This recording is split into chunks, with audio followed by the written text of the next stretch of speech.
A couple of weeks ago, I received an email from a Ukrainian army officer who asked that I not use his name or the names of anyone mentioned in his account for operational security. At his request, I'll refer to him only as Cap. He did say, however, that in 2015 he was serving in Ukraine's Air Assault Forces with the 79th Airborne Brigade, a formation that since 2014 has been repeatedly committed to some of the hardest fighting of the war in eastern Ukraine. What Cap described happened in 2015, roughly 9 kilometers southeast of Ilovaisk in Ukraine's Donetsk region, in a year he called a living hell for Ukrainian soldiers. Constant attrition, constant pressure, and the kind of routine danger that makes even normal missions feel like a coin toss. At the time, he was a first lieutenant acting as a platoon commander when his unit was tasked with securing a medical evacuation from an artillery firing point near Ilovaisk, one of those grim, unglamorous assignments that are nonetheless the backbone of an army's ability to keep fighting. Cap described arriving at the site and watching field medics work with astonishing speed and ingenuity, stabilizing wounded men with minimal supplies and raw skill, then loading 2 wounded privates for urgent transport to a hospital in Mariupol, roughly 100 kilometers to the southwest. His platoon provided the escort in 2 BTR-80 armored personnel carriers, 8-wheel amphibious Soviet-era vehicles that can move fast on roads, but as he put it, were old, worn, and far from ideal for a modern fight. Only a couple of minutes into the return trip, the convoy entered a stretch of road lined by trees on both sides, classic ambush terrain where visibility collapses and firing positions can be concealed at close range. That's when they were hit. From the right side tree line, enemy troops opened up with heavy 12.7mm machine gun fire, concentrating on the escort vehicles rather than the medevac. Cap interpreted this as a deliberate choice. The ambushers either intended to let the medical vehicle pass or prioritized disabling the escorts first, and he immediately ordered the medevac to continue toward Mariupol at speed. He then reported the ambush up the chain of command and requested immediate backup. Inside the BTRs, the situation was brutal. Without personal thermal optics and with the enemy hidden in vegetation, the Ukrainians could not clearly acquire targets. They were being engaged by professionals who had chosen the ground, chosen the moment, and were now dictating the tempo. Then the ambushers escalated. Cap said the Russians employed what his unit called the bumblebee, a term often used in the region for the Russian RPO-A Shmel family of thermobaric rocket launchers, sometimes loosely labeled a flamethrower, though its effect is closer to a fuel air blast than a simple incendiary. Thermobaric munitions disperse an aerosolized fuel cloud and then detonated. The resulting pressure wave and intense heat can be catastrophic, and enclosed or semi-enclosed spaces can make those effects even worse. According to Cap, one of the 2 BTRs took a direct hit. In seconds, half his platoon was dead, killed by blast, heat, and fire in a vehicle that became a sealed furnace. Cap ordered his own driver into evasive maneuvers, trying to break contact and keep the remaining men alive long enough for help to arrive. He was attempting to relay targeting information back toward friendly artillery when another thermobaric rocket struck his vehicle. He said it was not a direct hull penetration, but it hit the right front wheel area and erupted into a fire that swallowed the immediate roadside. He estimated roughly a 60-meter radius on the right side of the vehicle became an inferno. Even without the hull being punched through, the heat and flames were enough to make staying inside a death sentence.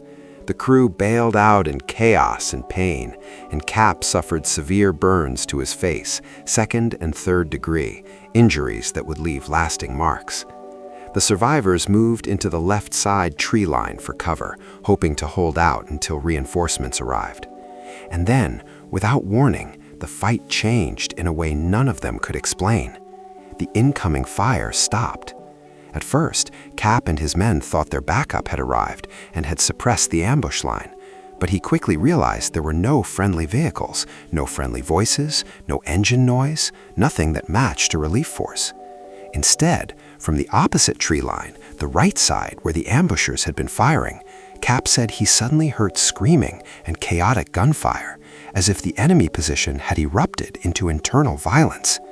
The Ukrainians braced for rounds to start cracking into their cover again, but the fire did not return to them. In a matter of seconds, he estimated roughly 10, the screaming and gunfire ended as abruptly as it began, replaced by a silence so complete it felt unreal. The survivors remained in cover, confused, listening for movement, expecting a renewed assault or an enemy withdrawal. About 15 minutes later, CAP's actual backup arrived, elements of the 79th, including an entire second company, supported by 3 T-64 tanks and additional medevac vehicles. They advanced on the ambush site and met no resistance. Expecting the enemy to have broken contact, they instead found something else entirely. 8 Russian soldiers still in their fighting positions, all dead. CAP described it as a bloodbath. As Ukrainian troops searched for documents and equipment, they found no signs of any third party, no foreign footprints, no extra shell casings beyond what the ambushers themselves would have produced, no evidence of another unit slipping in and out. The Russian dead, CAP said, each appeared to have suffered multiple gunshot wounds, at least 5 lethal hits per man, consistent with close, sustained automatic fire. Based on the positions of bodies and weapons, the only conclusion CAP's group could form, as irrational as it sounded, was that the Russians had killed one another. He emphasized that there were no official records he could point to from that day. 2015 was chaos, and in the grinding calculus of the front, 8 enemy dead were simply 8 enemy dead. But for CAP, the absence of paperwork did not erase the memory. His burns healed imperfectly, leaving red marks that lingered for years, and the event remained lodged in his mind because it made no tactical sense. When CAP followed up, he said survivors and higher command tried to make the story fit something rational. They examined the site and found only the ambushers' traces. They recovered a military-grade handheld device from the dead commander that contained an ambush plan, including withdrawal routes, evidence that the group had intended to strike and vanish. And that, for CAP, deepened the mystery. By his estimate, the Russians were winning. Ukrainian backup was still minutes away. The ambushers had enough time to finish the Ukrainians and disappear, and he said they seemed well supplied, so much so that 2 additional thermobaric weapons were found unused. Based on markings and kit, CAP believed they were facing well-trained Russian airborne reconnaissance troops, soldiers drilled specifically for hit-and-run ambushes, raids, and guerrilla-style tactics. In that context, spontaneous mass fratricide in a winning ambush was the last thing he expected.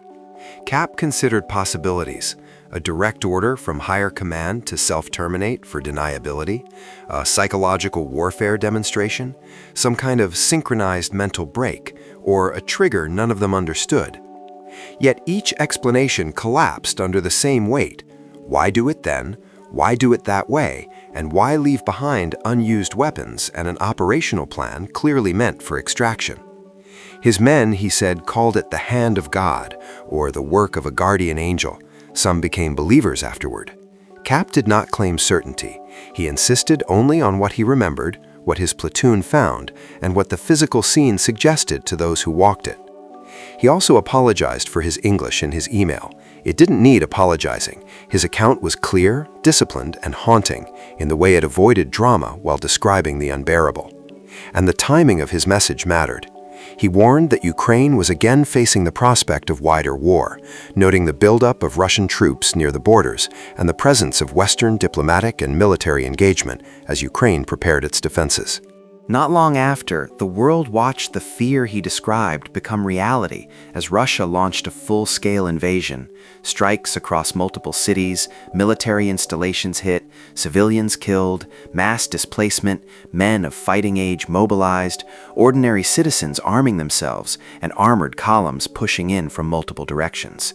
In the middle of that, Ukraine's leadership projected defiance rather than evacuation, framing the fight as existential, about land, families, and the future, while videos and reports circulated of Russian soldiers expressing shock at the reality they encountered, of civilians confronting vehicles, of chaos, grief, anger, and disbelief on all sides.